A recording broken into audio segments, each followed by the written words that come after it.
Hello students, कैसे हैं आप सभी। आज हम वर्कशीट नंबर 13B करेंगे।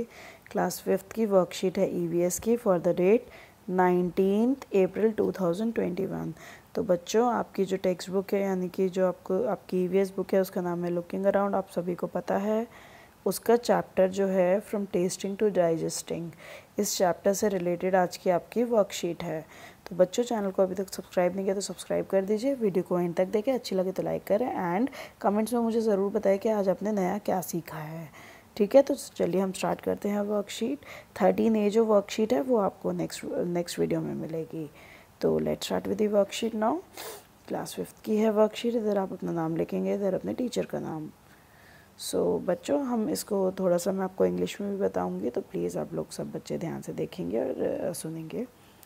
नमस्ते प्यारे बच्चों, आपने अपने मनपसंद खाने का नाम सुनते ही हमारे मुंह में पानी आ जाता है और हम मनपसंद खाने को गप से अपने मुंह में डाल लेते हैं। क्या आपने कभी सोचा है कि मुंह में खाना डालने के बाद खाना कहाँ जाता है? आइए नीचे दी गई कविता के माध्यम से हम लोग अपने शरीर के पाचन तंत्र के बारे में जानते हैं। तो बच्चों, आपका कोई मनपसंद खाना है, आपका जो फेवरेट फूड होता है वो आप खाते हैं, तो आप एकदम से उसको मुंह में तो रख लेते हैं, उसको चबाने भी लगते हैं, लेकिन उसके बाद क्या होता है, कहाँ चला जाता है वो खाना? कभी आपने सोचा है?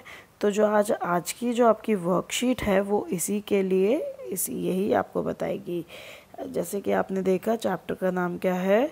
From tasting to digesting. From tasting to digesting. ठीक है, तो अभी करते हैं स्टार्ट। एक आपको कविता दी हुई है, कविता के आधार पर पाचन तंत्र से संबंधित अंगों के क्रमानुसार नाम लिखिए। तो आपको एक कविता दी है, उसके बाद तो बच्चों एक कविता हम पढ़ते हैं, उसके बाद आपको क्या करना है, ये जो आपको पिक्चर दी हुई है ये वाली, इसमें आपको सही आपको बताना है, ये जो डायग्राम है कि इसका कौन सा बॉडी का पार्ट है। ठीक है, अंदर हमारे डाइजेस्टिव सिस्टम के कौन से पार्ट्स हैं। तो लेट्स रीड दी पोयम। स्वादिष्ट भोजन मुंह में डालो, दांतों से फिर चबा खा लो। खाते खाते आई लार, खाना चला ग्रास नली के पार। खाना धीरे धीरे नीचे आए, पेट में जाकर पेट भर जाए। छोटी आंत खाना पचाए, पच के खाना आगे जाए। बड़ी आंत से होते होते मल द्वार अपचित भोजन बाहर भगाए।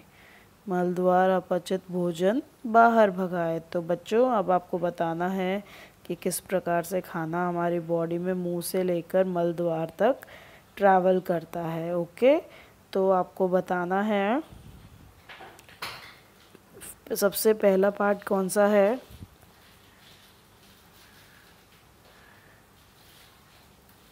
ठीक है, पहला पार्ट है आपका मुंह। मुंह यानी कि माउथ, मुंह है ना। सबसे पहले मुंह में था खाना, देखेंगे। ठीक है, उसके बाद कहाँ गया? फूड पर। मुंह यानी कि आपका माउथ। माउथ में आपने टीथ से उसको क्या किया? च्यू किया। च्यू यानी कि चबाया खाना, है ना। फिर क्या करा? फिर वो गया आपके फूड पाइप यानी कि ग्रास नली में।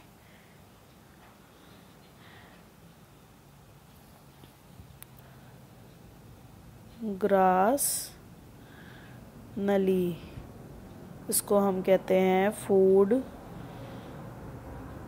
पाइप और ईसोफेगस भी बोलते हैं। ठीक है, अगला देख लेते हैं।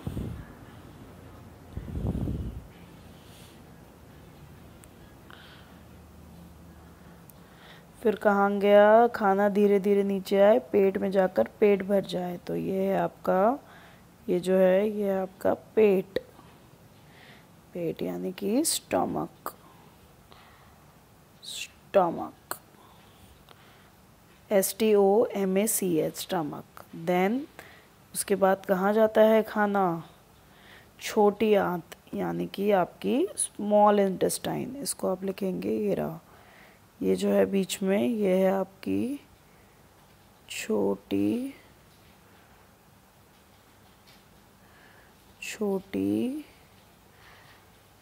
आंत। ओके, ये है छोटी आंत, यानी कि इसको हम इंग्लिश में कहते हैं स्मॉल INTESTINE, स्मॉल इंटेस्टाइन।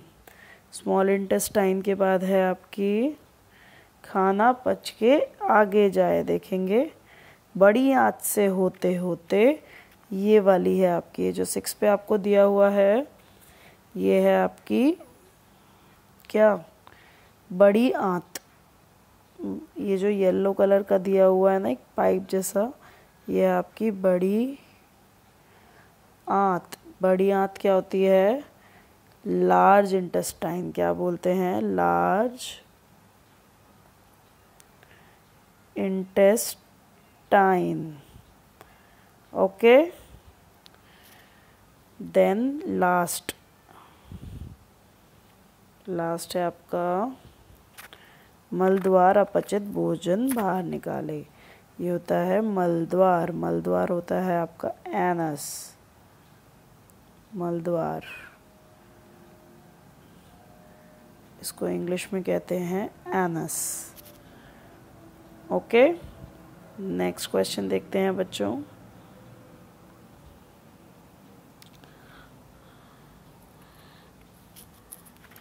आपने ऊपर दी गई कविता से सीखा कि पाचन यानी कि डाइजेशन में बहुत से अंग सहायता करते हैं। प्रत्येक अंग का मिलान उसके द्वारा किए जाने वाले कार्यों से कीजिए। तो आपको पता चल गया कि डाइजेशन जो होती है हमारी पाचन क्रिया, वो उसमें क्या होता है, बहुत से अंगों की सहायता से होता है, जैसे कि मुंह, ग्रास नली, पेट, छोटी आंत, बड़ी आंत, मलद्वार, है ना। तो अब आपको क्या करना है, ये सारे आपको दिए गए हैं, इनका सही कार्य से आपको इसको क्या करना है, मिलान करना है। ठीक है, तो हम कर लेते हैं। मुंह, पहला है मुंह, तो इसमें से क्या होती है क्रिया, इधर ये देखेंगे, इसमें भोजन के बड़े टुकड़ों को छोटे छोटे टुकड़ों में तोड़ दिया जाता है। तो आप मुंह के आगे द लिख देंगे, ये वाला, ये है ना इसका ये, ठीक है। अगला,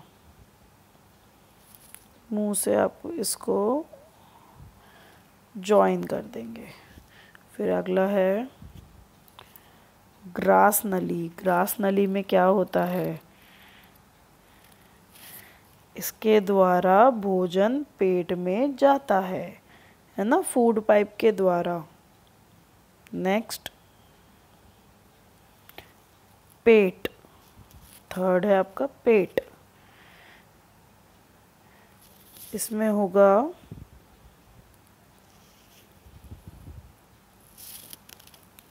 इसमें पाचक रसों की सहायता से भोजन का पाचन होता है।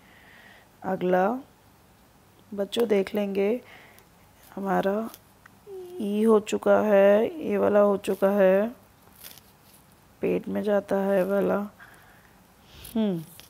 छोटी आंत, छोटी आंत में क्या होता है,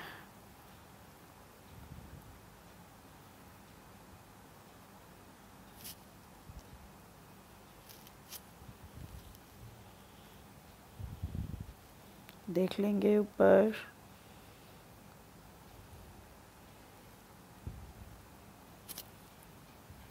बच्चों एक बार ये फिर से देखेंगे, मुंह जो है, मैंने पेट का आपको गलत बता दिया है, सॉरी। जो पेट है यहाँ पर खाना क्या होता है, अब्जॉर्ब होता है, ठीक है। और छोटी आंत पाचक रसों की सहायता से भोजन का पाचन करती है। बड़ी आंत क्या करती है, इसके द्वारा अपचित भोजन से पानी अलग किया जाता है। और मलद्वार क्या था, मलद्वार के द्वारा अपचित भोजन शरीर के बाहर निकल जाता है। फिर से देख लेते हैं एक बार, मुंह जो था इसमें क्या हुआ था, इसमें भोजन के अलग टुकड़े किए जाते हैं, ग्रास नली, ये है, ठीक है, इसमें भोजन पेट में जाता है। ओके, चलते हैं अगले प्रश्न पर। चलिए, तो बच्चों चैनल को अभी तक सब्सक्राइब नहीं किया तो सब्सक्राइब कर दीजिए। वीडियो को एंड तक आपने देखा, थैंक यू। एंड वीडियो को लाइक करना ना भूलें, अपने फ्रेंड्स के साथ शेयर ज़रूर कीजिएगा। बच्चों, जब हम कहते हैं कि हमारे मनपसंद खाने को देखकर हमारे मुंह में पानी आ गया, तो क्या आप जानते हैं उस पानी का क्या होता है? उस पानी को क्या कहते हैं? उस पानी को कहते हैं लार। यही लार हमारे भोजन को नम करने में सहायता करती है। आपके मम्मी पापा के लिए एक सुझाव है, बच्चों को बताइए कि बेहतर पाचन के लिए निगलने से पहले हमें भोजन को अच्छी तरह से चबाना चाहिए। ठीक है बच्चों, एंड कोविड अप्रोप्रिएट बिहेवियर है आप सभी के लिए। Keep maintaining physical distance of 6 feet और 2 yards। Thank you students, stay home and stay safe.